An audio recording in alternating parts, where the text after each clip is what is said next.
Oi, gente. Então, vamos começar agora a falar da parte do fígado. A estrutura lá do lobo hepático, a gente vai ter dois vasos entrando ali para irrigar o fígado. Então, a veia porta, que vai vir através da mesentérica e da esplênica, e ela vai trazer sangue venoso aqui para os lóbulos hepáticos. E a artéria hepática vai trazer o sangue arterial. A maior parte do sangue vai vir através da veia porta, e daí eles vêm e irrigam aqui. A ideia é levar o sangue até os hepatócitos, essas placas de hepatócitos que estão aqui no meio. Separando o hepatócito desse espaço onde vai ter o sangue, a gente tem as células epiteliais, e junto com elas as células de Kupffer, que são as células de defesa, e a gente tem esse espaço de Disse aqui no meio, entre as células epiteliais e os hepatócitos, que é onde vai ter a linfa e onde vai ser drenado esse conteúdo que está ali. Então, os hepatócitos, eles vão produzir os seus conteúdos, vão jogar aqui nos canalículos biliares e esse conteúdo vai ser drenado pelo ducto biliar, vai ficar lá armazenado pela vesícula biliar e durante a digestão vai ser jogado lá no intestino. Daí esse sangue que está vindo através da veia porta, através da artéria hepática, ele se junta nesse espaço aqui e a gente vai ter esse sangue passando para as células, para irrigar essas células, depois sendo drenado e depois parte desse sangue vai para a veia central, que depois cai na cava e volta para o coração. Falando então desse composto que é produzido ali pelos hepatócitos, que é a bile, a gente vai ter uma solução que contém principalmente os ácidos biliares, que são os responsáveis por auxiliar na digestão das gorduras, e a bile ela também vai servir como um meio para a gente excretar os produtos que a gente precisa tirar do corpo, principalmente a bilirrubina e o colesterol em excesso. Então, os hepatócitos produzem essa secreção, jogam ali nos canalículos, e ao longo desses canalículos a gente vai ter os colingiócitos secretando e reabsorvendo algumas substâncias, até formar a bile, que vai ser esse produto final que vai ir para a vesícula biliar e depois ser secretado. Algo importante da gente saber é que na membrana ali dos hepatócitos, a gente vai ter essas proteínas ABC, que são transportadores. Então, a gente tem transportadores de várias coisas ali que vão passar é, do, dos hepatócitos para os canalículos, e a gente tem que saber que essas proteínas elas dependem de ATP para funcionar. Então a gente precisa de oxigênio e de glicose. Essas células precisam ser bem irrigadas para que esses transportadores funcionem bem. Se a gente tem uma condição em que o fígado começa a isquemiar, começa a faltar sangue, por exemplo, num choque circulatório, a gente vai ter falta de ATP, e a bilirrubina, que está querendo passar dos hepatócitos para os canalículos, ela vai começar a se acumular. E daí a gente vai ver no exame, lá no, que a gente vai pedir a bilirrubina direta aumentada. Como que vai ser a formação e a excreção da bilirrubina? Então, a gente vai ter, através do metabolismo das hemácias, né, que elas têm uma vida de 120 dias, depois elas vão ser quebradas, vai gerar a M, a biliverdina, e essa biliverdina dá origem à bilirrubina não conjugada. Então, a bilirrubina não conjugada, ela vem da hemólise que ocorre lá das células vermelhas. Essa bilirrubina não conjugada é que a gente chama de bilirrubina indireta. Então, quando eu tenho muita hemólise, muita destruição de hemácia, eu tenho a bilirrubina indireta aumentada. Essa bilirrubina indireta, ela vai ir para o fígado para sofrer o processo de conjugação. Então, ela vai se juntar com outras substâncias, se forma a bilirrubina direta, e o fígado é responsável por jogar essa bilirrubina direta nos canalículos para ser excretado pelo processo de digestão. Do fígado, então, pode passar aqui para o intestino. Essa bilirrubina conjugada ela vai se transformar em urobilinogênio pela ação das bactérias do intestino. Esse urobilinogênio ele pode ser excretado pelas fezes ou ele pode ser reabsorvido de novo pelo intestino, voltar para o fígado ou ir para o rim, ser filtrado e daí ser excretado pela urina. Agora falando da formação dos sais biliares que vão ajudar na, na digestão das gorduras. Então, o fígado ele vai produzir 70% do colesterol do corpo, os outros 30% vêm da alimentação. Desses 70 que o fígado produz, 20 vão ir para o sangue, transportados pelas lipoproteínas, que a gente estuda lá em bioquímica, e 80% vai ser convertido em sais biliares, que vão ser excretados pela bile e ajudar no processo de digestão. Então, a gente tem o colesterol aqui virando 7-hidroxicolesterol, que depois vai para essas duas vias. E basicamente o que a gente tem que saber aqui é que a gente tem os ácidos biliares primários, que são formados lá no fígado, o ácido cólico ou o quenodeoxicólico, e daí depois que eles vão para o intestino, excretados pela bile, eles sofrem ação de bactérias, e daí eles viram sais biliares secundários, que daí é o ácido deoxicólico ou litocólico, a depender do que eles vão se conjugar. Mas o importante é a gente separar o primário e o secundário. O primário que está no fígado e o secundário que vai ser pela ação das bactérias do intestino. Então, depois que esses sais biliares estão lá no intestino, qual vai ser a função deles? Então, eles vão se juntar lá com os lipídios, que são moléculas muito grandes, que não conseguem ser digeridas, e eles vão promover a emulsão dessas moléculas de lipídio. Então, eles vão formar essas micelas, vão diminuir o tamanho desses lipídios, e com isso as lipases conseguem, pelo aumento dessa superfície de contato, elas conseguem agir e transformar esses lipídios em monoglicerídeos. Esses monoglicerídeos precisam passar pela membrana das células do intestino, e os sais biliares também vão ajudar nesse processo do transporte, formando novas micelas, e daí a gente consegue passar os monoglicerídeos aqui para dentro dos hepatócitos. Agora falando da síntese de lipoproteínas, que é aquela outra parte do colesterol produzido pelo fígado que não vai ser transformado em sais biliares. Então a gente tem o quilomicro, que vai vir através dessa reabsorção que a gente fez aqui da gordura. Esse quilomicro, ele vai deixando parte dessa gordura pelo corpo, através da ação da lipase lipoproteica, e daí a gente vai ter o remanescente do quilomicro que vai ir para o fígado depois.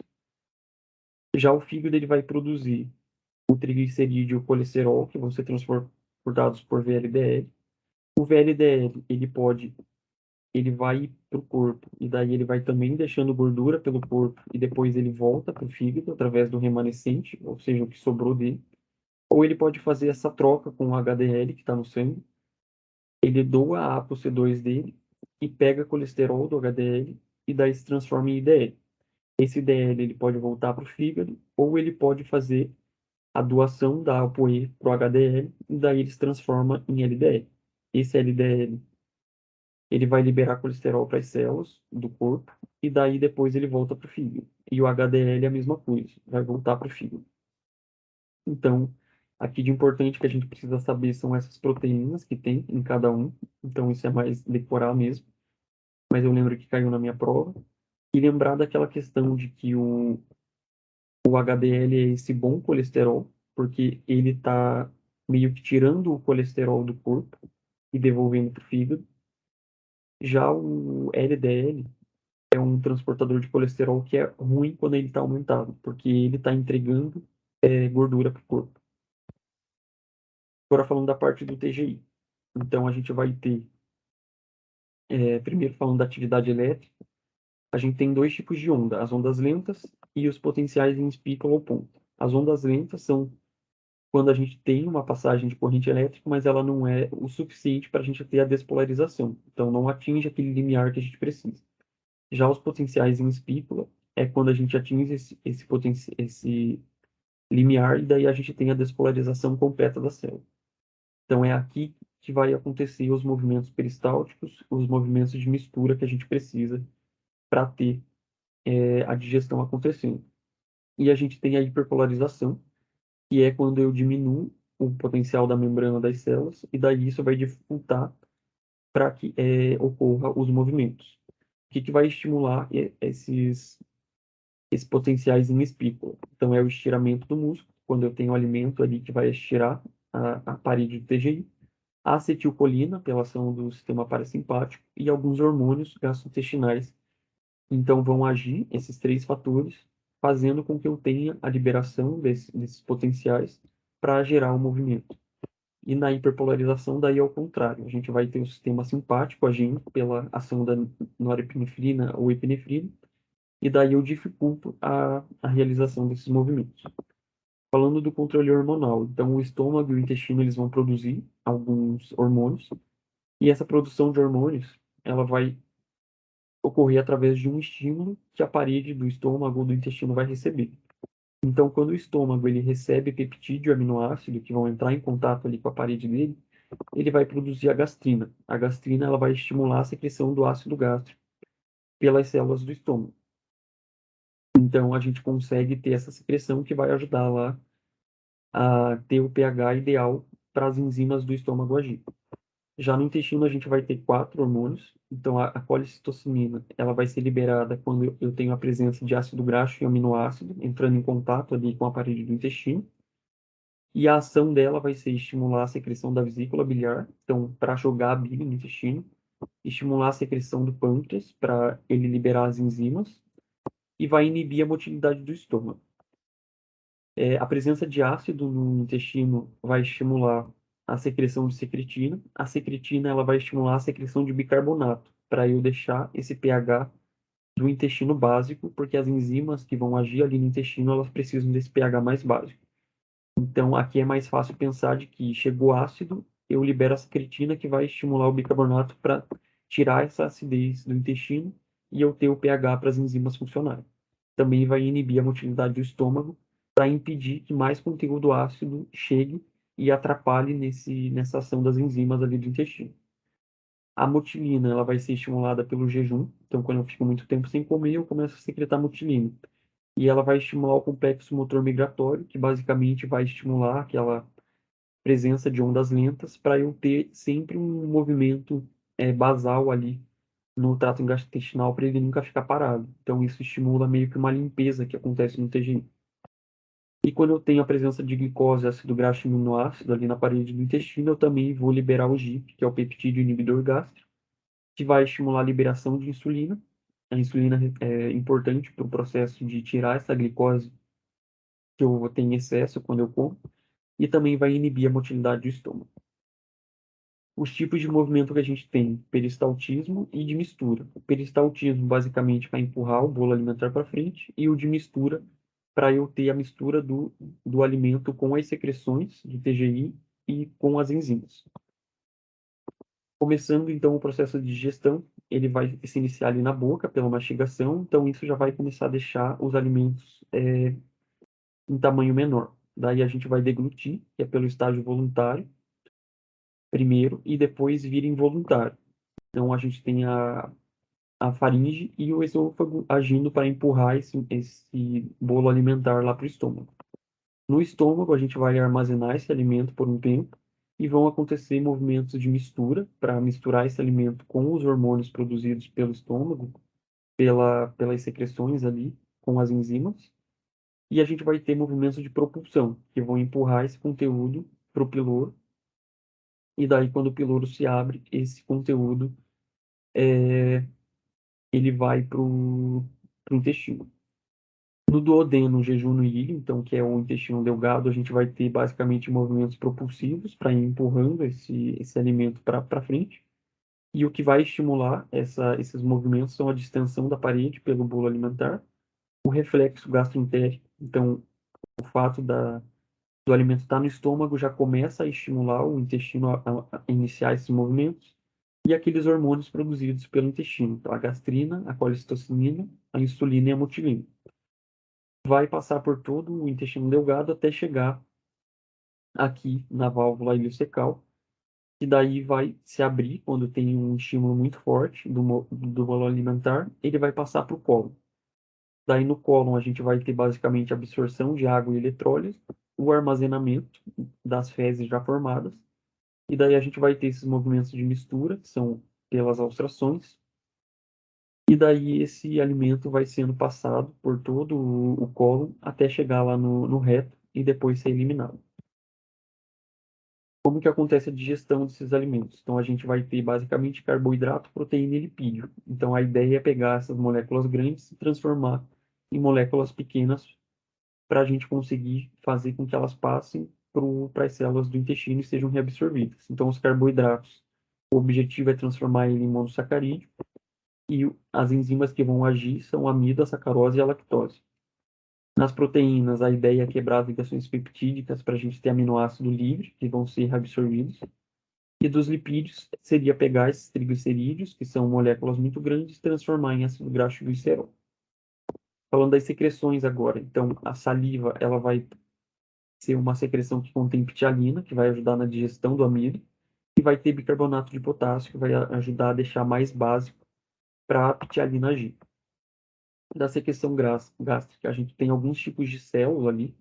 Então, as células principais vão secretar o pepsinogênio. Então, pensar aqui qual é a principal função do estômago na digestão é fazer a quebra das moléculas de proteína. Então, a principal função é do pepsinogênio, que depois se transforma em pepsina.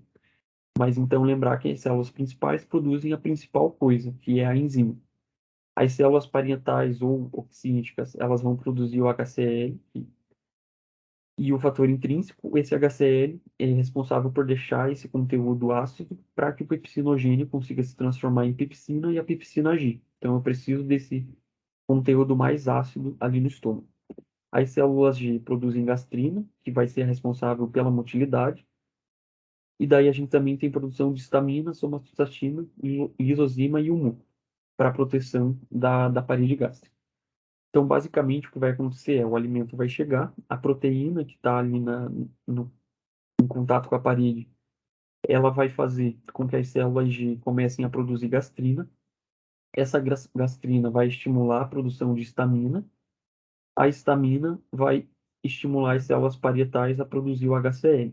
E daí, com a liberação do HCl, eu tenho o estímulo para as células principais produzirem pepsinogênio, jogar ele ali no estômago, e esse pepsinogênio vai começar a agir. E outra via para estimular a liberação do pepsinogênio é a distensão mecânica da parede, que vai fazer com que a acetilcolina seja liberada pelo sistema parasimpático, e a acetilcolina também vai estimular as células principais a liberar o pepsinogênio ali na luz do estômago. Esse conteúdo, então, foi lá do estômago para o intestino. Parte das proteínas já começaram a ser digeridas, parte do amido, lá dos carboidratos, também já começou a ser digerida, mas não totalmente. Eu quebrei aquelas moléculas muito grandes em moléculas um pouquinho menores. Daí a gente vai ter a secreção pancreática, que é onde estão as principais enzimas que vão agir para transformar essas moléculas grandes em moléculas capazes de serem reabsorvidas. Então, aqui as enzimas do pâncreas vão ser a tripsina, quimiotripsina e carboxypolipeptidase, que vão agir sobre as proteínas. A amilase pancreática vai agir sobre os carboidratos. A lipase pancreática, a colesterol esterase e fosfolipase vão agir sobre as gorduras.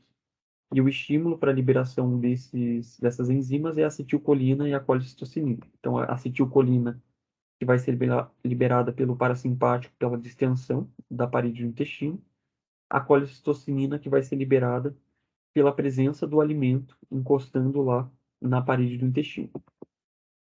E outra secreção do pâncreas é o bicarbonato de sódio. Então, quando chega o bolo alimentar ácido ali no intestino, o intestino produz a secretina vai lá e faz o pâncreas liberar o bicarbonato de sódio, que vai deixar esse conteúdo do intestino mais básico para essas enzimas aqui conseguirem agir. E a gente vai ter a bile, que a gente já conversou na aula de fígado, que vai ser liberada ali também pelo estímulo da colecistocinina, e ela vai conter os sais biliares, bicarbonato de sódio e bilirrubina e colesterol. Então, a bilirrubina e o colesterol para serem excretados, o bicarbonato para ajudar a deixar mais básico e os sais biliares para ajudar na quebra das moléculas grandes de lipídio. No intestino delgado, a gente vai ter a produção de muco alcalino, água e eletrólitos sendo excretados ali, secretina e colecistocinina, então que seriam aqueles hormônios que vão ajudar na liberação lá do conteúdo do pâncreas e do fígado. E a gente tem enzimas também ali, só que essas enzimas elas não vão ser secretadas para a luz do intestino delgado. Elas vão atuar ali na membrana mesmo dessas células ali dos enterócitos, dessas células do intestino, para ajudar a passar essas moléculas pequenas para dentro dos enterócitos. Então, é as peptidases, a sucrase, maltase, isomaltase, lactase e a lipase intestinal. E no intestino grosso, a secreção é basicamente de muco para a proteção da parede. Então, falando aqui da digestão e absorção, a gente vai ter os carboidratos, as proteínas e os lipídios.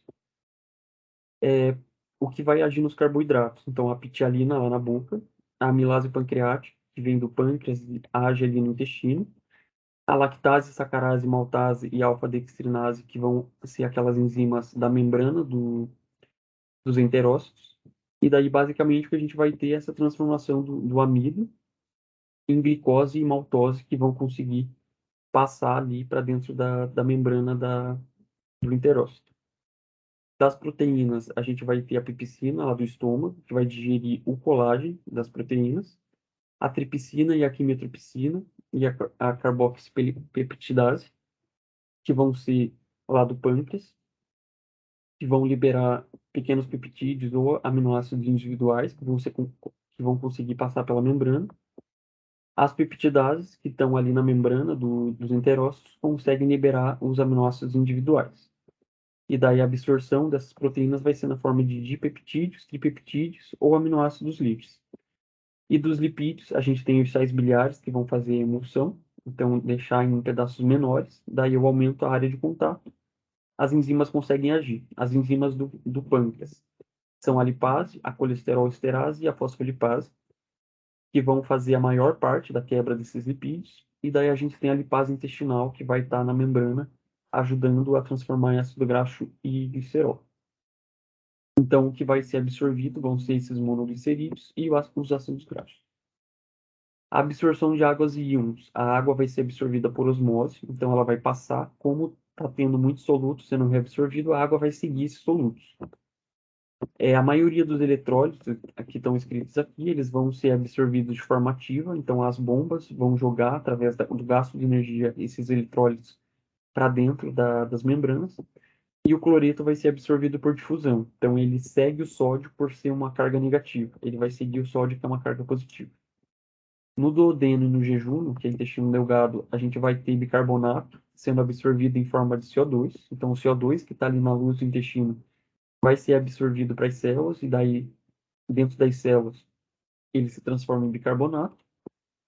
E daí a gente tem que pensar que doenças de jejum eu não vou ter tendo essa absorção, então eu vou estar perdendo bicarbonato pelas fezes, eu posso ter uma acidose metabólica. Já no íleo, no intestino grosso, a gente vai ter o cloreto sendo absorvido em troca de um bicarbonato. Então perceba que aqui é o contrário, a gente vai estar jogando bicarbonato para a luz do intestino para esse bicarbonato neutralizar os produtos ácidos das bactérias.